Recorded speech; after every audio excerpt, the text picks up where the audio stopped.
소화기 문제로 위, 대장 내시경을 했음에도 불구하고 뚜렷한 원인을 찾지 못해서 고생하시는 분들은 이 영상을 끝까지 주목해서 보시면 좋겠습니다. 위 내시경과 대장 내시경을 했는데도 불구하고 그러니까 소화기 질환의 원인을 찾지 못하셔서 계속 고생하시는 분들을 저는 많이 봅니다. 실제로 환자분이 불편하다고 하셨고 내시경 검사를 했는데 원인이 없어서 저한테 협진하는 분들이 제법 계시거든요. 근데 그분들을 가만히 살펴보면 공통적인 문제가 척추에 문제가 있는 분들이 되게 많으셨어요. 아니, 위장하고 소화기관하고 척추랑 무슨 상관이야? 이렇게 생각을 하시겠지만 사실 이 부분은 굉장히 중요한 부분입니다. 우리가 척추를 이게 단순하게 그냥 구조를 지탱하는 프레임 정도로 생각을 할 수도 있지만 실제로 척추는 신경이 지나가는 고속도로 역할을 할 뿐만이 아니라 척추 안에 들어있는 이 척수라는 기관은 교감신경과 부교감신경이 함께 작용을 해서 위장의 운동성을 조절하는 그런 역할을 하는 아주 중요한 역할을 하고 있죠. 그렇기 때문에 뭔가 척추가 틀어지거나 특정 부위에 문제가 생겼을 때 소화기관으로 가는 신경 신호가 왜곡될 수 있고 제대로 전달이 될 수 없는 그런 상태가 지속될 수가 있기 때문에 척추에 문제가 있게 되면 소화기관에 당연히 영향을 줄 수밖에 없습니다.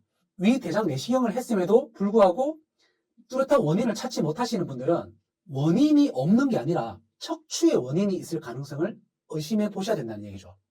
자, 그러면 척추 문제로 인해서 소화 증상이 어떻게 문제가 생길 수 있냐. 연구에 따르면 흉추 6번에서 9번 사이에 문제가 있는 분들은 위산을 분비하는 조절 기능이 비정상적으로 작동을 해서 위산 분비가 과도하게 나타날 수도 있고 그로 인해서 역류성 식도염이라든지 위산 과다증이 나타날 수도 있다는 연구 결과가 있어요.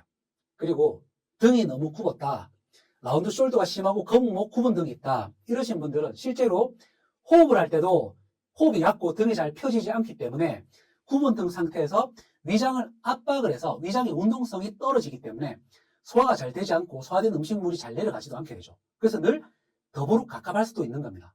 그리고 만성적인 변비나 잦은 설사를 갖고 계신 분들은 허리뼈 3번부터 5번 사이에 있는 신경이 압박돼서 장의 운동 기능 조절 능력이 떨어지게 되면 변비나 설사가 생길 수도 있다는 거죠. 척추가 긴장되거나 틀어지게 되면 이런 여러 가지 소화장애 증상이 생길 수가 있고 이런 소화장애 증상들은 어떤 약물을 먹거나 음식으로 잘 조절되지 않고 만성화되면서 반복되는 경향성을 갖게 됩니다. 그러면 내가 이 소화기 증상을 갖고 있는데 이게 척추 문제인지 어떻게 진단할 수 있냐, 제가 손쉽게 진단할 수 있는 방법을 안내해 드릴게요. 자, 소화기 증상을 갖고 계신 분들은 등뼈 6번부터 7번 사이, 6번부터 7번 사이 애매하죠. 즉 우리가 여자분들 속옷 브래지어 라인이 이 6번, 7번 사이를 지나가게 되어 있습니다. 즉 속옷 라인 위아래로 이렇게 척추를 이렇게 만져보시면 통증이 아주 민감하게 느껴지시는 곳이 있을 수 있어요. 그래서 내가 소화기 장애가 있는데 내시경해도 별로 문제를 찾을 수 없었다. 그런데 등을 이렇게 눌러봤더니 척추 가운데와 이 척추에서 1.5cm에서 2cm 떨어진 척추 주변 근육들을 이렇게 눌렀을 때 아주 민감한 통증을 느낀다면 이 척추의 긴장과 틀어짐으로 인해서 소화기 장애가 생길 수 있다, 이렇게 이해를 하시면 됩니다. 그리고 만성적인 장애 문제를 갖고 있다면 허리뼈 3번부터 5번 사이를 척추 가운데도 눌러보시고 척추 옆에 1.5cm, 2cm 사이 바깥쪽에 있는 척추 기립근을 눌렀을 때 매우 민감한 압통증이 느껴지신다면 척추 문제로 인해서 또 장애 문제가 왔을 수도 있겠다, 이렇게 이해를 하시면 되겠죠. 우리가 예전에 체하면 어디를 두드리죠? 배를 두드리지 않죠.